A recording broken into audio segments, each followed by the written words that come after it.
ಸಿಎಸ್ಝೆಡ್ ಮರಳಿನಲ್ಲಿ ಅಕ್ರಮ ಮಾಡಬೇಡಿ ಅಂತ ಹಿರಿಯ ಅಧಿಕಾರಿಗಳಿಗೆ ಈ ಮೊದಲೇ ಹೇಳಿದ್ವು. ಈ ವಿಚಾರ ಎನ್ಜಿಟಿಗೆ ಹೋದ್ರೆ ಮರಳು ತೆಗೆಯುವುದು ಶಾಶ್ವತವಾಗಿ ಬಂದ್ ಆಗಬಹುದು ಅಂತ ಎಚ್ಚರಿಸಿದ್ದೇವೆ. ಗಣಿ ಇಲಾಖೆ ಕಾನೂನನ್ನ ತಿರುಚಿದೆ ಅಂತ ಜಿಲ್ಲಾಧಿಕಾರಿಗೆ ದೂರು ಕೂಡ ನೀಡಿದ್ದೇವೆ. ಆದರೆ ಇದೀಗ ಗಣಿ ಅಧಿಕಾರಿ ನಿರಾಧಾರವಾಗಿರುವ ಆರೋಪವನ್ನ ನನ್ನ ಮೇಲೆ ಹೊರಿಸಿದ್ದಾರೆ ಅಂತ ಕಟ್ಟಡ ಸಾಮಗ್ರಿ ಸಾಗಾಟ ಲಾರಿ ಟೆಂಪೋ ಮಾಲಕರ ಸಂಘಟನೆಗಳ ಒಕ್ಕೂಟ ಕಟಪಾಡಿ ವಲಯ ಪ್ರಧಾನ ಕಾರ್ಯದರ್ಶಿ ರಾಘು ಶೆಟ್ಟಿ ಹೇಳಿದ್ದಾರೆ. ಉಡುಪಿಯಲ್ಲಿ ಸುದ್ದಿಗೋಷ್ಠಿಯಲ್ಲಿ ಮಾತನಾಡಿದ ಅವರು, ಜೀವಮಾನದಲ್ಲಿ ಸಿಆರ್ಝೆಡ್ ಮರಳು ಪ್ರಾರಂಭವಾಗಲು ಸಾಧ್ಯವೇ ಇಲ್ಲ. 10,000ಕ್ಕೆ ಸಿಗುವ ಮರಳಿಗೆ ಈಗ 25,000 ರೂಪಾಯಿ ಆಗಿದೆ. ಒಂದು ವಾರದಲ್ಲಿ ಒಂದು ಲೋಡ್ ಮರಳಿಗೆ 35,000 ಆಗುವ ಸಾಧ್ಯತೆ ಇದೆ ಅಂತ ಹೇಳಿದರು. ಮರಳುಗಾರಿಕೆ ವಿಚಾರದಲ್ಲಿ ದೊಡ್ಡ ಮಟ್ಟದ ಲಾಬಿ ಇದೆ ಎಂದ ಅವರು, ಸಿಆರ್ಝೆಡ್ ವ್ಯಾಪ್ತಿಯ ಮರಳಿನಲ್ಲಿ ದೊಡ್ಡ ಮಟ್ಟದ ಭ್ರಷ್ಟಾಚಾರ ಆಗಿದೆ ಅಂತ ರಾಘು ಶೆಟ್ಟಿ ಆರೋಪಿಸಿದರು. ಈ ಏನು ಮರಳು ಹೋರಾಟ ಮತ್ತು ಮರಳು ಹೋರಾಟ ಮತ್ತು ಬೇಕು, ನಮಗೆ ನ್ಯಾಯಯುತವಾಗಿ ಮರಳು ಬೇಕು.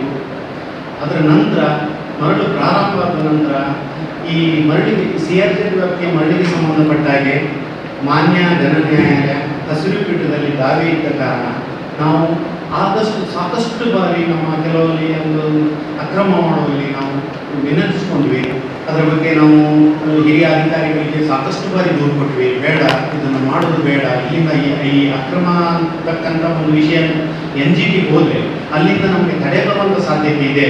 ಯಾಕಂದರೆ ನಮ್ಮ MLA ಸಾಹೇಬರು ರಘುಪತಿ ಭಟ್ ಸರ್ ಅಲ್ಲಿ ಒಂದು 7 ದಿವಸ ಕೂತ್ಕೊಂಡು ಪ್ರತಿಭಟನೆ ಮಾಡಿ ಅದಕ್ಕೆ ಏನು ಬೇಕು ವ್ಯವಸ್ಥೆ ಮಾಡಿಕೊಂಡು ನಮಗೆ 5-6 ವರ್ಷದಿಂದ ಇಲ್ಲದೇ ಇರತಕ್ಕಂಥ ಮರಳನ್ನು ಪ್ರಾರಂಭಿಸಿ ಕೊಟ್ಟಿದ್ದಾರೆ. ಅದನ್ನು ನಾವು ವರ್ಷ ಪ್ರತಿ ಒಳ್ಳೆ ರೀತಿಯಲ್ಲಿ ದುರ್ಕೊಂಡು ಹೋಗುವ ಅನ್ನೋ ನಿಟ್ಟಿನಲ್ಲಿ ನಾವು ಸಾಕಷ್ಟು ಬಾರಿ ನಾವು ಇಲಾಖೆಯ ಲೂಪ್ ಹೋಲ್ಸನ್ನು ಯಾರು ಸಂಬಂಧಪಟ್ಟ ಗಣಿ ಇಲಾಖೆ ಹೀಗೆ ಮಾಡ್ತಾ ಇದ್ದಾರೆ, ಹೀಗೆ ಕಾನೂನನ್ನು ತಿರುಚಿ ಇದು ಮಾಡ್ತಾ ಇದ್ದಾರೆ ಅನ್ನೋ ಬಗ್ಗೆ ನಾವು ಸಾಕಷ್ಟು ಬಾರಿ ಜಿಲ್ಲಾಧಿಕಾರಿಗಳಿಗೆ ದೂರು ಕೊಡ್ತೇವೆ. ನಮಗೆ ವರ್ಷ ಪ್ರತಿ ದುಡಿದು ತಿನ್ನಲಿಕ್ಕೆ ಮಾಡ್ಕೊಂಡಂಥ ವ್ಯವಸ್ಥೆಯನ್ನ ಈಗಾಗಲೇ ಒಂದು ವಾರ ಆಯಿತು, ತಡೆಯಾಜ್ಞೆ ಬಂದಾಯಿತು, ಅದರ ಕತೆ ಮುಗಿತು. ಇನ್ನು ಜೀವಮಾನದಲ್ಲಿ ಸಿಆರ್ಝೆಡ್ ಮೊದಲು ಪ್ರಾರಂಭ ಆಗ್ಲಿಕ್ಕೆ ಸಾಧ್ಯನೇ ಇಲ್ಲ. ಎಲ್ಲಿ ಹೋಗುದು, ಜನ ಎಲ್ಲಿ ಹೋಗುದು? ನಾವು ಹೋರಾಟ ಮಾಡಿದ್ವಿ ಸರ್. ನಾವು ಪ್ರತಿ ಒಂದು ಲೋಡ್ ಆಗ್ತದೆ, ನಮ್ದು ದೂರು ಅರ್ಜಿ ಒಂದು ಲೋಡ್ ಆಗ್ತದೆ, ಅದನ್ನೆಲ್ಲ ಕೊಟ್ಟು ಹೋರಾಟ ಮಾಡಿದ್ವಿ. ನಮ್ಗೆ ಹೇಳಿದ್ರಿ ಏನಂತ, ಜನರಿಗೆ ಮರಳು ಕಮ್ಮಿಯಲ್ಲಿ ಸಿಗ್ತಾ ಉಂಟು, ಈಗ ಯಾಕೆ ಟೆನ್ಷನ್ ಮಾಡ್ತೀರಿ ಅಂತ. ಇದರಿಂದ ದುರುದ್ದೇಶ ಗೊತ್ತಾಗ್ತದೆ. ಅವರು ನ್ಯೂಸ್ ಮಾಡೋದು ಮರದಿಂದ ಆ್ಯಪ್ ಬಂದಾಗಿದೆ 2 ತಿಂಗಳು. ಆಮೇಲೆ 2 ತಿಂಗಳ ನಂತರ ಅದು ಆ್ಯಪ್ ಓಪನ್ ಆಗ್ತದೆ. ಒಂದು 10-15 ದಿವಸ ಆಗುವಾಗ ಮತ್ತೆ ಆ ಖಾಸಗಿ ಚಾನಲ್ ಅವ್ರು ಬರ್ತಾರೆ, ಆ ರಿಪೋರ್ಟ್ ಮಾಡ್ತಾರೆ. ಆ ರಿಪೋರ್ಟ್ ಮಾಡಿದ ಮರು ದಿವಸ ಅದರಲ್ಲಿ ಏನಿದೆ, ಆ ವೆಹಿಕಲ್ ನಂಬರ್ ಹಾಕಿದಾಗ ಟ್ರಿಪ್ ಶೀಟ್ ತೆಗೆದಿದ್ದೆವು, ಅದು ಲೀಗಲ್ ಆಗಿತ್ತು ಹೋಗ್ತಾ ಉಂಟು, ಇಲ್ಲೀಗಲ್ ಹೋಗ್ತಾ ಉಂಟು, ಆ ಟ್ರಿಪ್ ಶೀಟ್ನ ಟೈಮಿಂಗ್ ಒಂದಿದೆ. ಆ ಟೈಮಿಂಗ್ ಅನ್ನು ನೋಡುವ ಆಪ್ಷನ್ ಅನ್ನು ತೆಗಿದ್ದಾರೆ. ಬಟ್ ವೆಹಿಕಲ್ ಎಲ್ಲಿದೆ, ಯಾವ ರೂಟಲ್ಲಿ ಹೋಗ್ತಾ ಇದೆ, ಎಷ್ಟು ಕಿಲೋಮೀಟರ್ ಸ್ಪೀಡಲ್ಲಿ ಹೋಗ್ತಾರೆ ಅಂತೇಳಿ ಅದನ್ನು ನೋಡುವ ಆಪ್ಷನ್ ಇಟ್ಕೊಂಡು ಬರೀ ಟ್ರಿಪ್ ಶೀಟ್ ತೆಗೆದಿದೆಯಾ ಇಲ್ವಾ ಅಂತ ನಿಮಗೆ ಕೂಡ ನೋಡ್ಬೋದಿತ್ತು. ಆ ಆಪ್ಷನ್ ಅನ್ನು ತೆಗಿದ್ದಾರೆ. ಈಗ ಕೂಡ ಆಪ್ಷನ್ ಇಲ್ಲ ಇಲ್ಲಿ, ಅಂದ್ರೆ ಮೊನ್ನೆವರೆಗೆ ಇತ್ತು. ಅಂದ್ರೆ ಇದರಿಂದ ಗೊತ್ತಾಗ್ತದೆ ಏಕಾಏಕಿಯಾಗಿ ಆ್ಯಪ್ನವರು ಅದನ್ನು ತೆಗಿಲಿಕ್ಕೆ ಆಗುದಿಲ್ಲ. ಅದನ್ನು ತೆಗಿಬೇಕಾದ್ರೆ ಯಾರಾದರೂ ನಮ್ಮ ಸೀನಿಯರ್ ಸಂಬಂಧಪಟ್ಟ ಗಣಿ ಇಲಾಖೆಯವರು ಅದನ್ನು ಹೇಳಿದ್ರೆ ಮಾತ್ರ ತೆಗಿಲಿಕ್ಕೆ ಆಗ್ತದೆ. ಇದರಿಂದ ಗೊತ್ತಾಗ್ತದೆ ನೇರವಾಗಿ ನಮ್ಮ ಗಣಿ ಇಲಾಖೆಯ ಸಂದೀಪ್ ಅವರು ಈ ಒಂದು ಅಕ್ರಮದಲ್ಲಿ ಭಾಗವಹಿಸಿದ್ದಾರೆ. ಮತ್ತೆ ಅದಲ್ಲದೆ ಇದನ್ನು ತೆಗಿಲಿಕ್ಕೆ ಅವರು ಕುಮ್ಮಕ್ಕು ಕೊಟ್ಟು ಅಕ್ರಮದವರಿಗೆ ಸಪೋರ್ಟ್ ಕೊಟ್ಟಿದ್ದಾರೆ.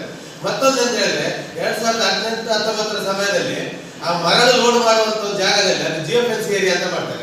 ಹಾಗಾಗಿ GPS ಅವರು ಹೇಳ್ತಾರೆ ಮಿನಿಮಮ್ ಒಂದು ಮರಳು ದಕ್ಕಿದ್ದು ಇನ್ನೊಂದು ಮರಳು ದಕ್ಕಿದ್ದು 20 ಮೀಟರ್ ಅಂತರ ಬೇಕು ಅಂತ ಹೇಳ್ತಾರೆ.